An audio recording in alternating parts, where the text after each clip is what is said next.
Greetings, I'm Mark Anthony Davis, and I'm here today to review the last two shows of the Fantastica Mania tour. I know I'm a couple days late on the review, but I still want to go over my thoughts because these shows were better than the rest. With that being said, the question still lingers in my head, are these two shows worth your time if you're not a fan of CMLL? I would say yes. If you're a complete novice when it comes to lucha like me, this serves as a good introduction to the style and the characters of CMLL. There were no great matches in my opinion, but there were definitely some very important ones like Volador Jr. versus Caristico, and some wildly entertaining tag matches as well. In terms of how these shows affect NJPW going into the new beginning shows, they do to a degree, but were obviously not the point of these shows. And I'll go into more detail as I talk about the matches. So exactly what happened? Well, let's start with day 7 of the tour, live from Kurikan Hall, with English commentary for the first time on the tour, which helped me understand the underlying rivalries and stories. They also taught me that lucha tag matches don't need tags to make a wrestler official. The legal man just has to leave the ring, and the next guy who comes in for the team is now legal. Anyways, the first match was wrestled like a New Japan tag match anyway.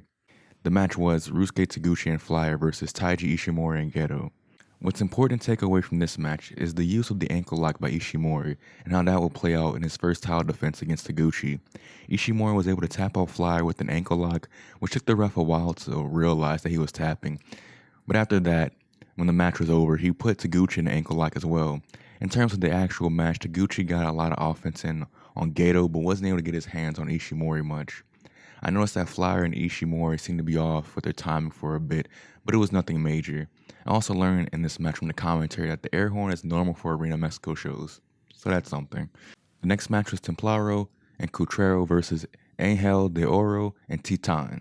What I learned from the commentary here is that Angel de Oro was unmasked by Cuatrero in the past, which now makes sense that he has to take off his mask every time he enters the ring, which I did not get in my first two reviews, and I'm sorry for that. I already admit that I'm pretty ignorant about CMLL, but the commentary sure helped me bridge that gap. This match was really fun and had a really nice exchange between Templario and Titan, but in the end, Angel de Oro taps out Cuatrero, and after the match, Oro tells Cuatrero that he's going to win the Trios title with Titan and Atlantis. And then Titan speaks about something, and he talks in 3 different languages, English, Spanish, and Japanese, and I could not understand most of it, but the sentiment was there. He had all intentions of the world for the next night to win those trios championships. The third match of the night was Shingo Takagi, Tetsuya Naito, and Bushi versus Toa Henare, Fujin, and Raijin. So what was interesting about the commentary here is that they didn't make any attempt to hide the fact that Fujin and Raijin are Yo and Sho. And I was wondering this whole time is how much of that is a secret with Fujin and Raijin and Namahage that they're under a mask. With Fujin and Raijin, it was really obvious, especially with how the match ended, that it was Yo and Sho. And Namahage, they treated it like it was a completely different wrestler. And I find that interesting. But anyways, the match starts with Naito attacking before even an announcer, with doing his very long introduction, is able to finish his speech. And Naito was using his old submission move on Henare for some reason.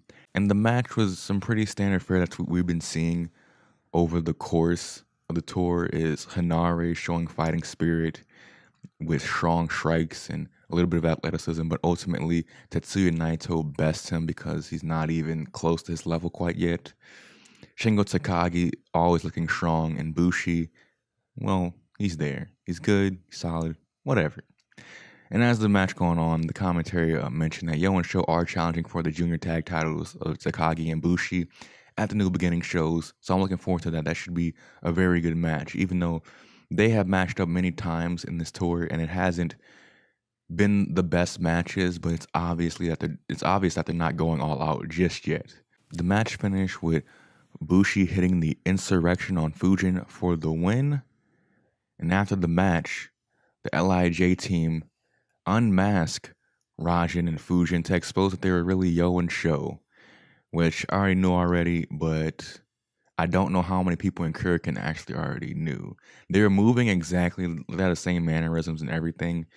So I really don't understand why they did it, besides, I guess the point was to get in the spirit of Fantasticamania. And then towards the end of the tour, get unmasked as to add more tension to this match going into a new beginning. So it was cool, and it was a good match. Next up was Jushin Thunder Liger, Atlantis, and Atlantis Jr. versus Okumura, Forastero, and Sanson. Another tag match which starts before everyone's ready. Okumura hit Atlantis Jr. before the match. Atlantis, Big Atlantis, the older one, he runs wild with tilt-a-war backbreakers and stuff. And eventually, Jushin Thunder Liger gets in the ring for a spot. And as he's about to do this big dive, Okumura's wife grabs Liger's foot so he stop him from doing a dive. And then Liger gets mad. Okumura's wife comes into the ring, and Jushin Thunder Liger wasn't having any of that shit. Kicks her in the gut, gives her a big brain buster. She got to get rolled out of the ring. I was not expecting that, but it was cool all the same. Later on in the match, Forastero falls, trying to do a springboard, which looked kind of weird. There were some really cool monkey flips by Atlantis. Later in the match, Atlantis gets his balls driven right into the post. Poor guy. But the match finishes with Okumura hitting his finisher, the Okumura Special, on Atlantis Jr. for the pin. The winners, Okumura, Forastero, and Sanson, talk about what they're going to do tomorrow. Forastero and Sanson are part of a trios tag team. They are the trios champion, and they talk about how they're going to defend their titles tomorrow and win. And Okumura has a singles match with Atlantis Jr. on the next show, and he talks about how he's going to beat his ass again. Next match was Audaz, Soberano Jr., Volador Jr. versus Namahage, Barbaro, Cavernario, and Caristico. This was another fun match. I didn't write many notes down for this, but there was a Tower of Doom spot in there, and it had three simultaneous pins going out once. In the middle of the match, Volador unmasked Caristico. To my understanding, it makes sense because I think Caristico unmasked Volador, if I'm correct. Maybe I don't know. Maybe I'm just drawing out of thin air, but I thought I heard that and it made sense to me. But I could be wrong about that. You can criticize me or help me learn more in the comments. To my knowledge, that my reviews on Fantasticamania haven't been really well liked or enjoyed. So, I'm just trying to become better. And you can criticize me. I'm very honest with the fact that I'm a New Japan fan mainly. So, anyways, the finish was Caristico hitting La Mystica on Volador, and he tapped out instantly. Once again, there's a lot of cool spots in this match. I would say this match is worth watching.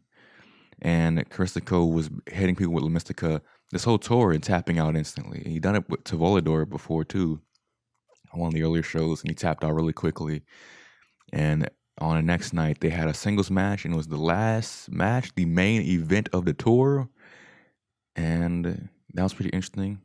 We'll talk about that at the end, obviously, because the next match was Satoshi Kojima versus Terrible, one of the special singles matches. Overall, it was a good match. It was one of the few special singles matches of the tour, and I really thought I was going to get a lot better than this. I'm well acquainted with Satoshi Kojima and the quality of match he can put on. He can definitely have a great match with the right opponent at this advanced stage of his career. Terrible, I don't know much about, and he didn't do much past the moveset he had in his tag matches. A lot of strikes, punches, slaps, chops. There wasn't much here for me to change my opinion about Terrible. He's a good guy. He's a good wrestler, but in this time, Kojima and Terrible did not have a great match. It was pretty good, but it wasn't anything impressive. In the end, Terrible beats Kojima with the Styles Clash. Afterwards, Lij come out, Naito, Bushi, and Takagi, and they have a good time. They celebrate, and you know what? On to the next match. The main event was Dragon Lee and Mystico versus Gran Guerrero and Ultimo Guerrero. Dragon Lee and Mystico were the winner of the Family Tag Tournament of 2019, going against Gran Guerrero and Ultimo Guerrero, who was the Family Tag Tournament winners of 2018. So I found that interesting. That was an interesting way to do the finals of a tournament. So will Dragon Lee and Mystico fight the winners of the Family Tag Tournament of 2020? And it'll just be like a rolling thing kind of like a championship almost. I don't know. I guess we'll have to wait a year to find out, because this is only the second tournament in Fantastica Mania, to my understanding. But anyways, there was a lot of cool spots in this match. Everyone doing dives, a bunch of head scissors. Gran Guerrero, I remember, hit a really big tope con hero, and I was just surprised. Boy got hops. But in the end, Mystico taps out Gran Guerrero with the La Mystica. Again, he taps out rather quickly. Dragon Lee and Mystico address the crowd. And in particular, Dragon Lee addresses Hiromu Takahashi. And I think he says the sentiment was that he hoped that he gets better soon and, heals from his nasty injury. And on the way out, which I forgot to mention, Dragon Lee was wearing attire that had the wrestler on it. And I was thinking, is that also his nickname, his gimmick too, like the wrestler, just like Shibata?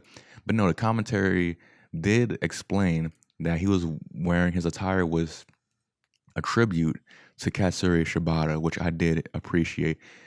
And I was thinking, this Dragon Lee, I wonder how much did he keep up with New Japan and all that. I wonder how much because they have a busy schedule. How much do they get to keep up with? Like, do they watch the full shows of other promotions? Do they even watch their own full shows? I don't know. I really wonder. Because I'm pretty sure the people at WWE, they're doing so much stuff during the show to prepare for their match or their segment. They don't get to watch the show. And then the next day they have a house show, or in a couple of days they'll have a pay-per-view, and there's so much stuff that they have to get ready for that they don't get to watch their own shows. But I wonder if it's different for New Japan, ROH, CMLL. Will they have a little bit more time between shows, and it's a lot less tense of an atmosphere? But anyways, that was day 7. If you want to see all my match ratings and the rating I gave this show, you can look down in the description. But with that being said, it was a pretty good show. And I'll move on to day 8. Day 8 kicked off with Audaz and Flyer versus Templario and Barbaro Cavernario. One thing I forgot to mention on the last show is that Barbaro Cavernario would come out dancing to his music, and he would get whoever the referee was to dance with him too. And the referee started to dance, and then he would point at the ring announcer. He would kind of do a little dance too. And I think it was day 7. It might have been day 6, but I think it was Red Shoes pointing at his son, and he wanted to get Shota Umino to dance too, and then he could not dance very well. He's not a great dancer. He's a pretty good wrestler, but he ain't a great dancer. But so that was fun to watch. But anyways, this show had a different commentator. I don't know the names of any other commentators.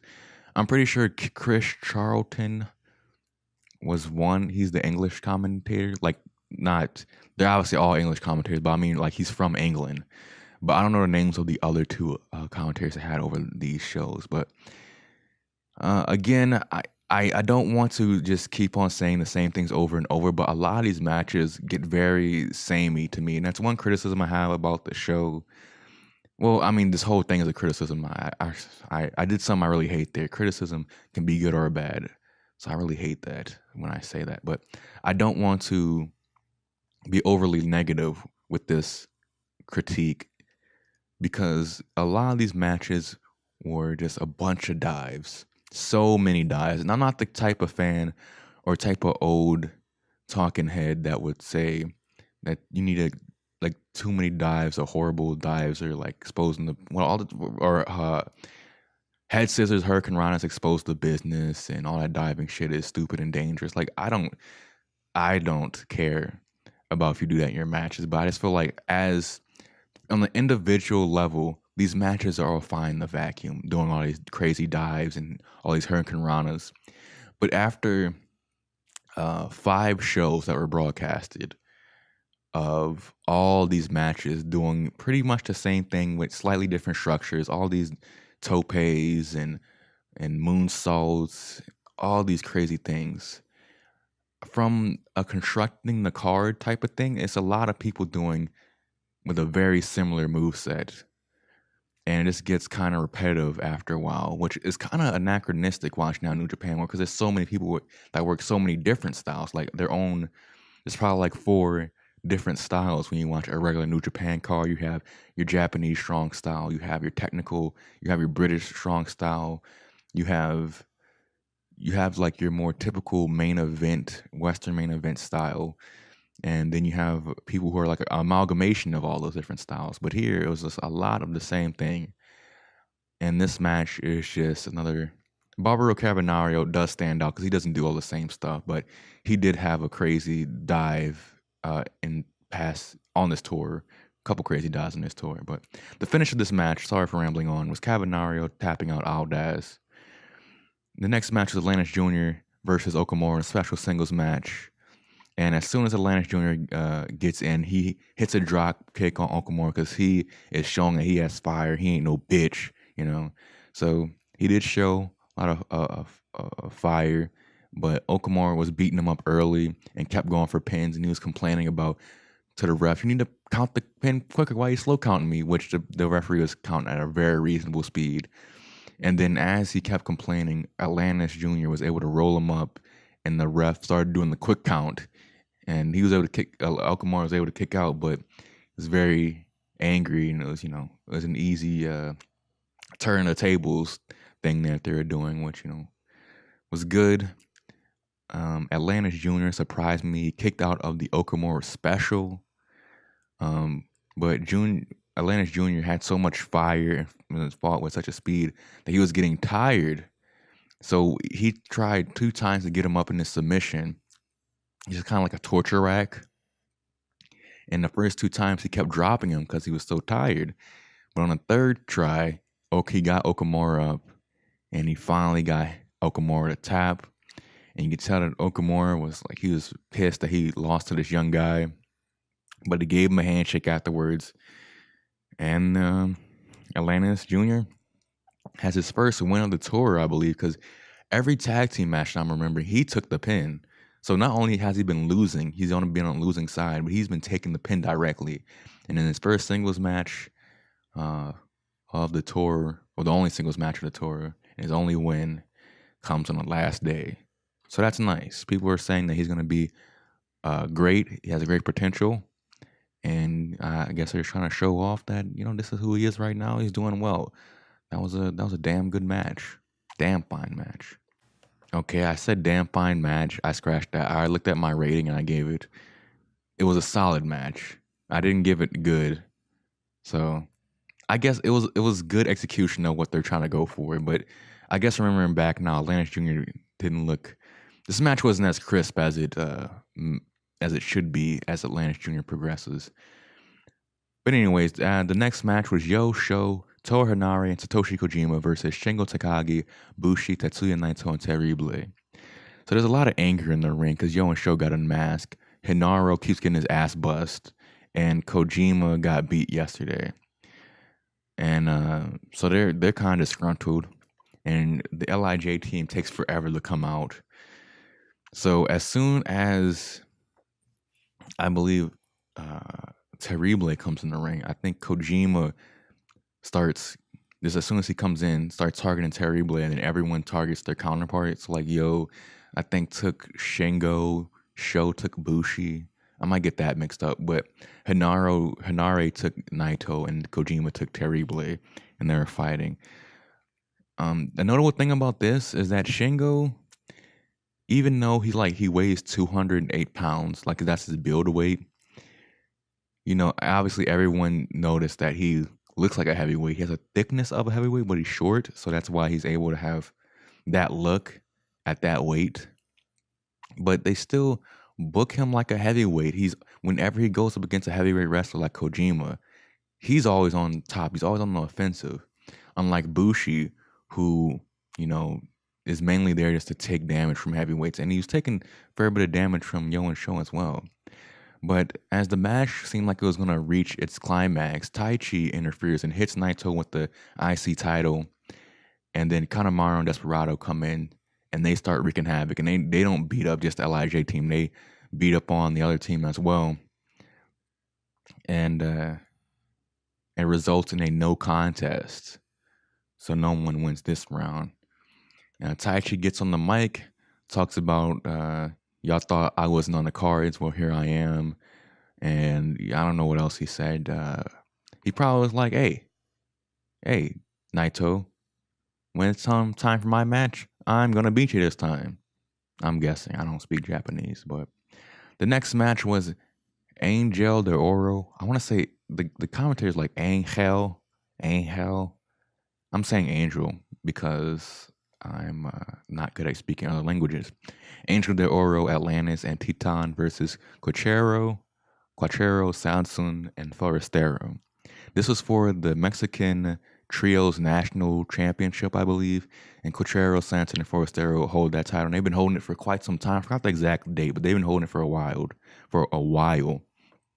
Speaking of wild, Atlantis in the beginning of this match again runs wild. Like he hit 3 tilt-a-war backbreakers, which I love. And after he was done running wild on everyone, he just tags out. But overall, it was a very good match in my opinion. But my team that I want to win, I want Atlantis to win, do a big dive on the outside, roll somebody back in and get the pin. But that did not happen. Cuatrero hits a spinning crucifix powerbomb on Angel de Oro for the pin, thus retaining the Trios Championship. So no title change on this show. But overall, it was still a very good match.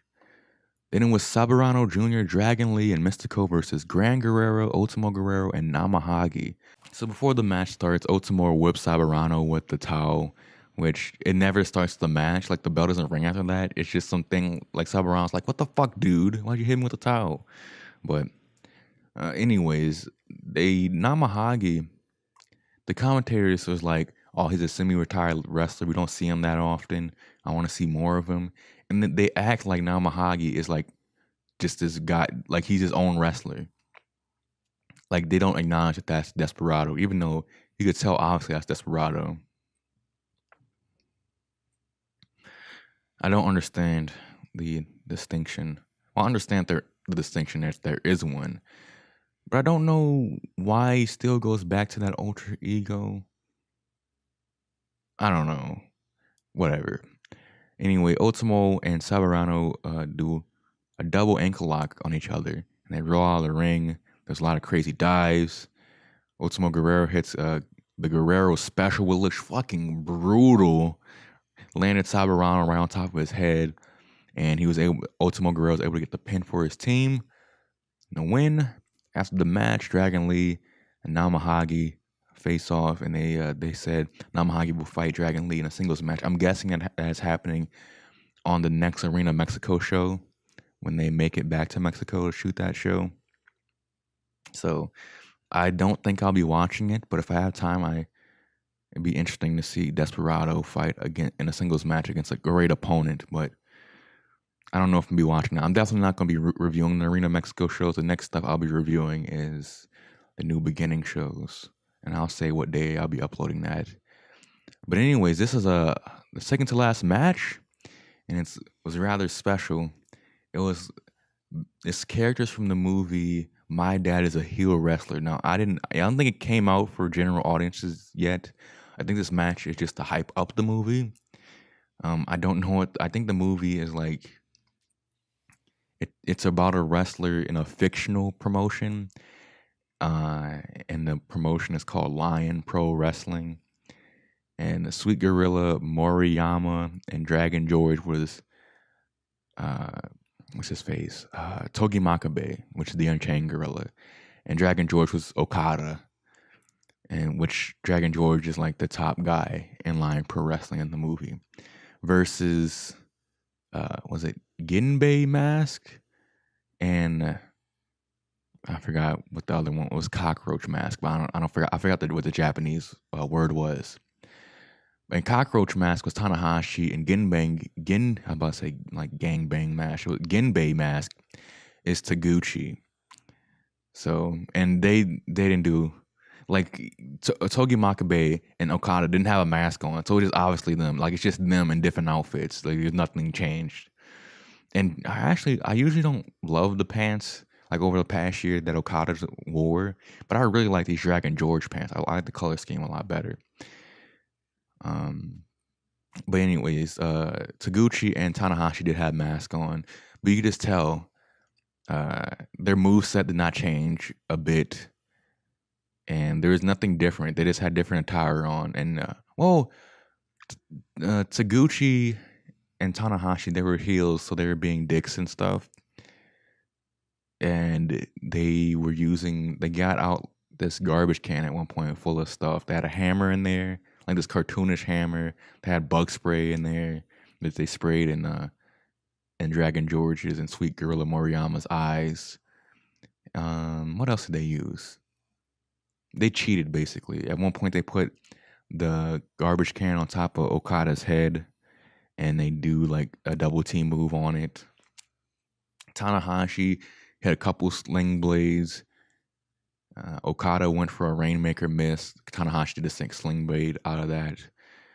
We've seen that many times. And the commentators are like, they didn't want to call it a sling blade or not. They called it a cockroach blade. I'll just call it the cock blade for short. What else happened? Togi Makabe did a signature 10 punches, or however many punches it is in the corner. So it's obviously that they're not even making an attempt. It's just merely a point to promote the movie. Like it's not, they're playing characters, right? But the commentators aren't acting like that. Like they're treating it like it is real. They're commentating like it is real and not doing it as what I'm taking it as, a promotion for the movie. It would be like if, like, no one says, let's see, what would this be? It would be like Kyrie Irving playing a game, it's like a Celtics game, right? And he's in the regular Celtics game, let's say, like he's playing in all 4 quarters, but at halftime, he has a thing to promote the Uncle Drew movie, right? And he did a 1-on-1 against some random kid in the audience, let's say, or maybe just anyone else, and he did it as Uncle Drew. No, people would commentate that as, oh, it's Kyrie Irving doing it as Uncle Drew. They wouldn't. You see what I'm kind of getting at? I don't know. I guess it doesn't matter that much. Whatever. I just find it weird they're commentating over it as if Lion Pro Wrestling was an actual thing. They were doing it in a tongue-in-cheek way, but still, it's kind of weird. I mean, it didn't bother me, but it was whatever. I did find it funny that they called in Lion Pro Wrestling the Z1 Climax. What the fuck? They didn't even try to change anything. Whatever. Let's go on to the main event of the whole tour. And I was expecting this to be the best match of the tour, but it wasn't. It was a very good match, and apparently this is a grudge match between Volador Jr. and Caristico. So I was very happy to see this match. They started off matching dives, so Caristico did a suicide dive, and Volador did one, which looked, again, head first. It looked like kind of brutal. Then Caristico, I think it was Volador that did the next dive. Caristico did the exact same type of dive. It was basically an amalgamation of every lucha move I've seen thus far in this tour. And I was expecting so much more, and maybe not from a match quality standpoint, but I was definitely expecting different moves from these two. Like I felt that they were holding back. Not that they were performing poorly or anything, but I felt like they would, like from a psychology standpoint, in all these tag matches, they'd be holding back.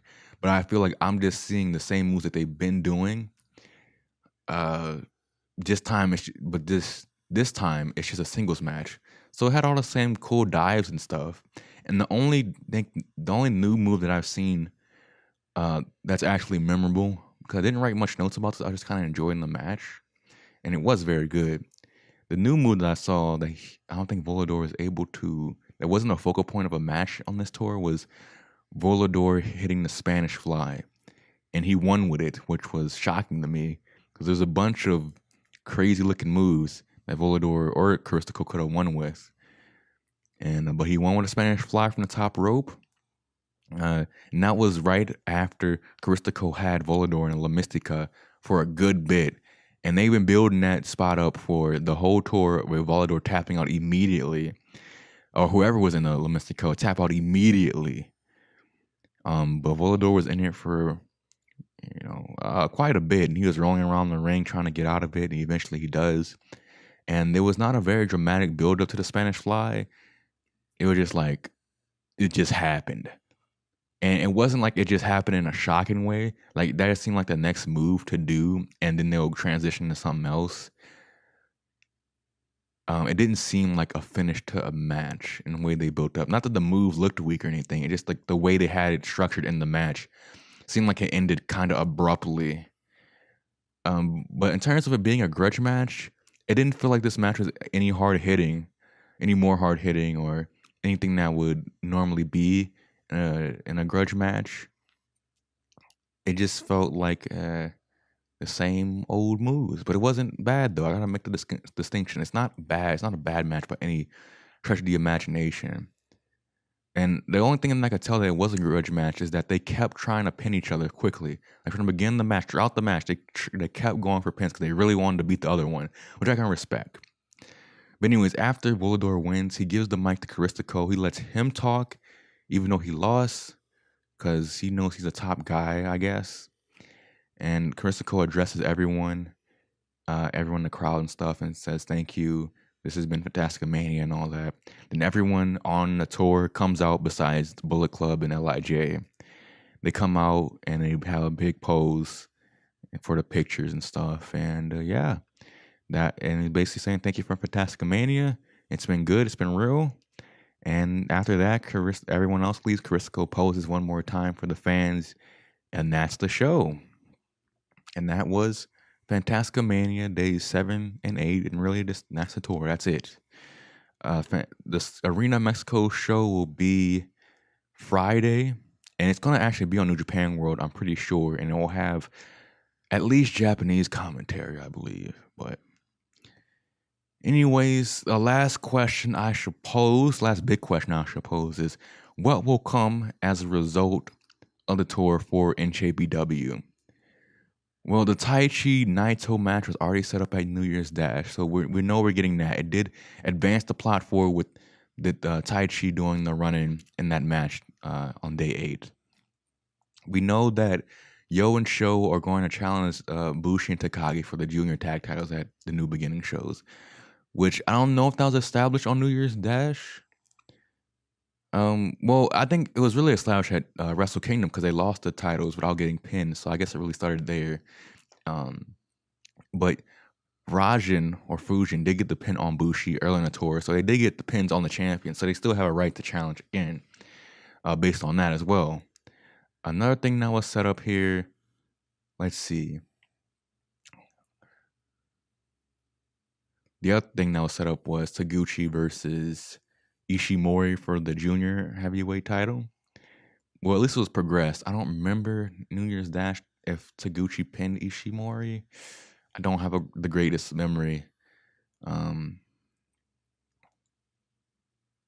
that definitely got progress here. Any other titles really didn't see any progress. Tanahashi was only on that one show playing a fictional character. And the heavyweight tag belts were not on the shows. The United States belt was not on the show. Never open weight not on the show. The Never 6-man titles not on the show. So yeah. So it didn't have a big effect on these upcoming New Beginning shows, but they did progress some stuff with the Japanese, with the 3 Japanese talents that kind of wrestle on every show. And that is one thing I really appreciate about Naito and Okada. Even though Okada was only on one day too, but he doesn't have a title right now, and he needs a break. But Naito is like on every show, without fail almost. But anyways, that is that. It's been a good tour, but I still, if you're just a New Japan fan, I think you already made your decision on if you're gonna watch this or not. There's like a 6 or 7 way tie for best match of the tour. So I can't necessarily say one match is the best one or one match is match of the night, because there's a couple of matches I just felt like they're all on the same level. So that's my thoughts on it. I'm going to review it again next year because that's what I do. But if I weren't reviewing shows, I probably wouldn't watch this, to be completely honest with you. Because I don't have much time to watch shows that I don't feel really matter that much. But that's my feeling on tour. The next thing I'll be reviewing is days, I believe, 1, 2, and 3 of the New Beginning tour, which will be uploaded on the 31st of this month. So the next review is going to be in a week, basically. And I'll be reviewing like a bunch of the Row 2 shows at once. So I hope you don't mind about that. And yeah, that is all for now. Make sure to tune in Friday for the next episode of UWL, and especially Sunday for our first special event, Providence. But besides that, I've talked enough for now. Hopefully you enjoyed this review. Don't be afraid to critique me in the comments. Tell me how I get better. Or tell me what you like. Or even further discussion. But either way, thank you for listening.